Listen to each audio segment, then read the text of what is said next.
J'ai abordé la question des crimes contre les civils. Je dis bien, la question des crimes contre les civils. Pour la catégorisation des crimes, il y a le CIPRI. Le CIPRI, il y a bien sûr l'ONU. À partir de quel moment on parle de guerre, à partir de quel moment on parle de conflits internes, de conflits internes internationalisés, etc. Toutes les formes de conflits. Si j'ai posé le problème du crime contre les civils, je l'ai fait pour la mémoire de Hussein Ahmed. C'est lui qui l'a posé le premier. C'est lui qui en a parlé le premier des années 90 en Algérie. À l'époque, ma maîtrise de ces sujets était nulle. Et quand ma maîtrise d'un sujet est nulle, je m'abstiens. Je m'abstiens. Quand je ne comprends pas un sujet, je me tais. Et je fouille, je me documente, bien je suis des formations. Maintenant que j'ai une meilleure compréhension de l'objectif de Hussein Ahmed, oui, j'ai posé le problème de la création d'une nouvelle catégorie de victimes.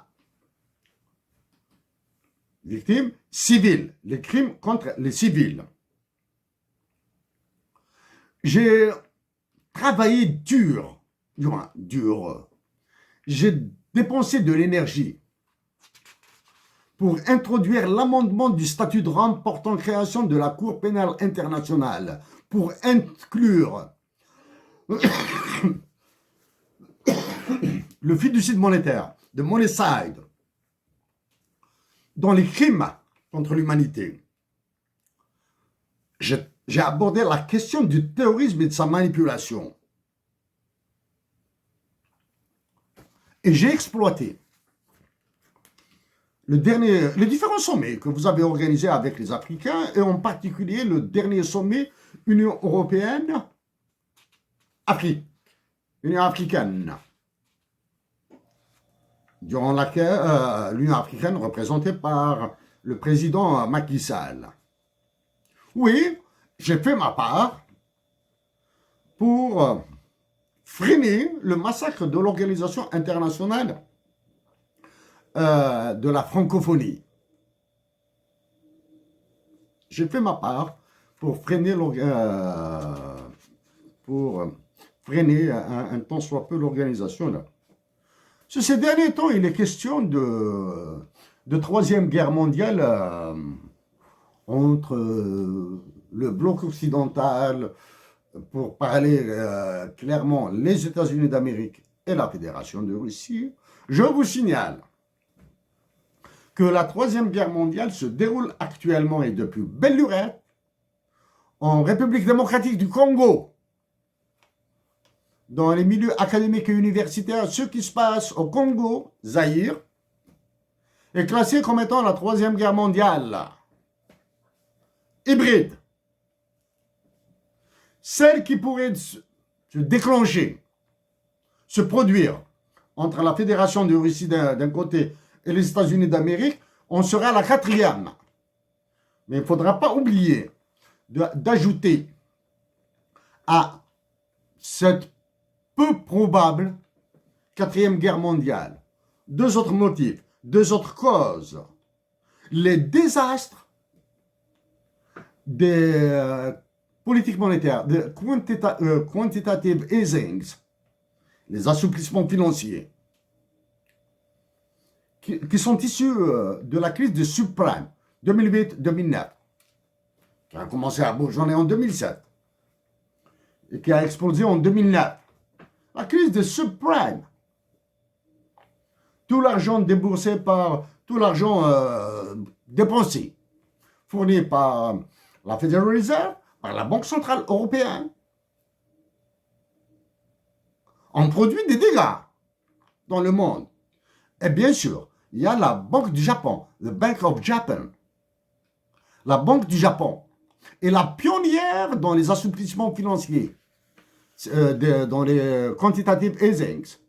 C'est le Japon qui les a créés. La troisième guerre mondiale, donc, c'est au Congo, à cause des richesses naturelles, entre autres. Et dans ce cas, personne, et dans le cas de cette troisième guerre mondiale qui se déroule au Congo, aucun Africain n'a sollicité l'OMC, l'Organisation mondiale du commerce, dirigée par une Africaine d'origine nigériane, Madame Nogzi Okonjo-Iweala. Pourquoi je parle de l'OMC? Parce que presque tous les pays africains sont membres de l'OMC. Comme par enchantement, des pays misérables qui sont membres de l'OMC. Voilà. Mes mots sont durs, ils sont crus. Des pays misérables qui sont membres de l'OMC. Parce que la troisième guerre mondiale qui se déroule au Congo, elle a donné naissance à un conflit entre la Chine et les USA à l'ORD, l'organe des règlements différents de l'Organisation mondiale du commerce. Assez longtemps. Qui a dénoncé, les USA qui ont dénoncé ce qui est devenu maintenant une nouvelle typologie de contrats, les contrats odieux. Dits odieux. Donc, s'il y a une guerre mondiale, elle sera la quatrième.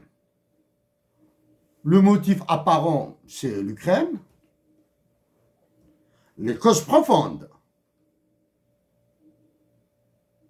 au Boli. Et ce que prévoit le World Economic Forum de Davos pour la planète. Le World Economic Forum de Davos, c'est le Forum économique mondial de Davos, en Suisse, là, Davos, en Suisse.